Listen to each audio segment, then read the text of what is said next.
Hello students, आज हम कक्षा 9वीं के विकास गणित प्रायोगिक पुस्तिका में भाग 2 का प्रयोग देखने जा रहे हैं। इससे पहले वाले वीडियो में पार्ट 5, 6, 7, 8 की कृतियाँ अर्थात होमवर्क देख चुके थे। अब हम देखते हैं प्रयोग क्रमांक जो 4 दिया गया है। 1, 2, 3 हमने पहले टर्म में कर लिया है। अब हम प्रयोग क्रमांक 4, 5 और 7 करेंगे।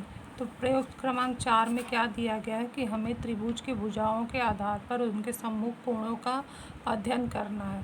तो त्रिभुज हमें कौन कौन से प्रकार के बनाने हैं? समबाहु त्रिभुज बनाना है, समद्विबाहु त्रिभुज बनाना है और विषमबाहु त्रिभुज बनाना है। तो मैंने यहाँ माप दिया है, आपको त्रिभुज बनाना है। तो ये तो बहुत आसानी से छोटे बच्चों का काम है, प्राइमरी में आप लोग सीखे और त्रिभुज बनाना। तो ये मैं माप दी हूँ, उसके हिसाब से आपको त्रिभुज पहले आधार खींचना है, फिर जो माप दिया गया है आधार के 2 बिंदुओं पे रखकर चाप लगाना है। तो हर त्रिभुज में हम देख रहे हैं ऊपर चाप लगा है 2 भुजाओं का, तो एक बिंदु मिलता है। 2 बिंदु नीचे है और एक बिंदु ऊपर है, तो मिला दो तो इस तरह से 3 भुजाओं वाली आकृति तैयार हो जाती है। तो समबाहु त्रिभुज के माप जो दिए गए हैं वो 4, 4, 4 सेंटीमीटर भुजा का है। उसके बाद इसके कोण हमें चांदी के माप के आधार पर, जैसे त्रिभुज बन जाएगा हम भुजाओं के आधार पर कोण बना रहे हैं, लेकिन हमें कोण मापन करना है। तो चांदा रखकर हमें कोण मापना है हर शीर्ष बिंदु पर। तो प्रत्येक शीर्ष बिंदु पर 60 अंश समबाहु त्रिभुज में आएगा। कोण ए 60 अंश है, यहाँ पर भी हम रखते हैं, तो कोण बी भी 60 अंश आएगा और कोण सी भी 60 अंश आएगा। तो ये तीनों नाप के यहाँ लिख देना है। उसके बाद दूसरा त्रिभुज बनाते हैं, समद्विबाहु त्रिभुज, जिसमें मैंने भुजा जो क्यू आर है वो 5 सेंटीमीटर लिया है और 4 सेंटीमीटर गोला प्रकार पर लेकर क्यू पर रखकर एक चाप लगाया, आर पे रखकर एक चाप लगाया, तो बिंदु पी प्राप्त हुआ है। इसको जोड़ दिया तो त्रिभुज पी क्यू आर तैयार हो गया। तो ये 4, 4, 5 सेंटीमीटर का ये त्रिभुज है, लेकिन अब उसका कोण का मापन करना है। तो ये 4 सेंटीमीटर का ये वाला कोण कोण क्यू है और ये 4 सेंटीमीटर ये कोण आर है, अर्थात 2 भुजाएं सर्वांगसम है। तो इनके दोनों कोण का मापन हमें पहले करना है। तो हम अगर इस पर रखते हैं तो हमें यहाँ ये 50 अंश मिल रहा है। इस तरफ हम रखते हैं तो ये भी 50 अंश दिखाई दे रहा है। तो कोण क्यू 50 अंश, कोण आर 50 अंश नीचे का, और कोण पी जो है वो नापने के लिए चांदे को हम इस तरह से रखते हैं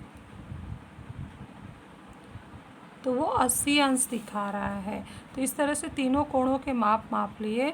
आपको चेक करना होगा कि माप सही आ रहा है कि नहीं। तो ये तीनों कोणों का योगफल 180 अंश आना चाहिए। अगर नहीं आ रहा है तो आपको चांदा पुनः अच्छे से रखकर अच्छे से मापन करना है। सही ढंग से त्रिभुज बना है तो तीनों कोणों के मापों का योगफल 180 अंश आता है, जैसे यहाँ पर भी आया है। अब तीसरी आकृति जो है विषमबाहु त्रिभुज का माप मैंने दिया है, 5 सेंटीमीटर नीचे खींचना है, एक्स वाई नाम देना है, फिर एक्स पर गोला प्रकार रखकर 3 सेंटीमीटर का चाप लगाना है और वाई पर रखकर 4 सेंटीमीटर का चाप लगाना है। दोनों के प्रतिच्छेदन से z प्राप्त होगा, मिला देना है, त्रिभुज प्राप्त होगा। तो एक का 3 माप है, एक का 4 है और एक का 5 नाप है। और इसके बाद हमें इनके जो कोण हैं मापन करने हैं। तो कोण x पर हम रखते हैं चांदा, तो ये 55 अंश आ रहा है। फिर कोण y पर रखते हैं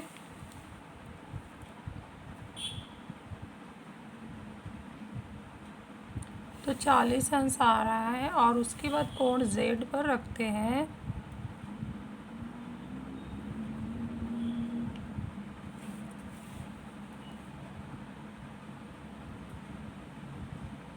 तो 85 अंश आ रहा है। इस तरह से तीनों को हम जोड़ते भी हैं। 85 और 5 90 हो गया, 50 40 90 90 90 180 अंश हो गया। तो ये तीनों कोणों का माप भी सही है। तो अब त्रिभुज हमने बना लिया, तो अब यही काम हमें नीचे मापन में जो हमने ऊपर किया वहाँ ये आके भरना है। तो पहली आकृति हमारी समबाहु त्रिभुज ABC है, जिसमें AB बराबर BC बराबर AC 4 सेंटीमीटर है, कोण A 60 अंश है, कोण B 60 अंश है, कोण C 60 अंश है।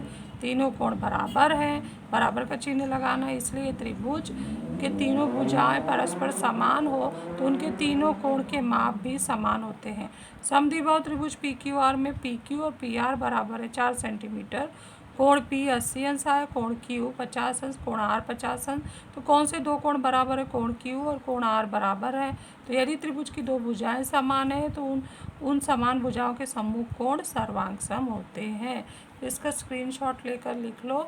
अगला जो सारणी का जो लास्ट भाग है वो अगले पेज पर है।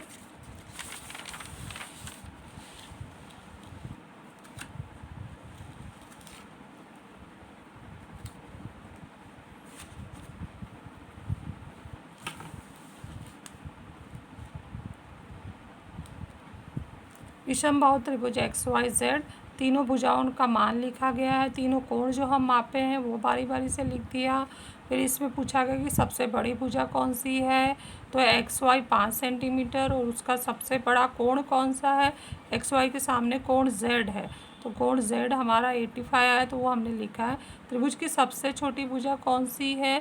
XZ है और 3 सेंटीमीटर है और उसके सामने वाला कोण Y है और वो कितना है? 40 अंश आया है।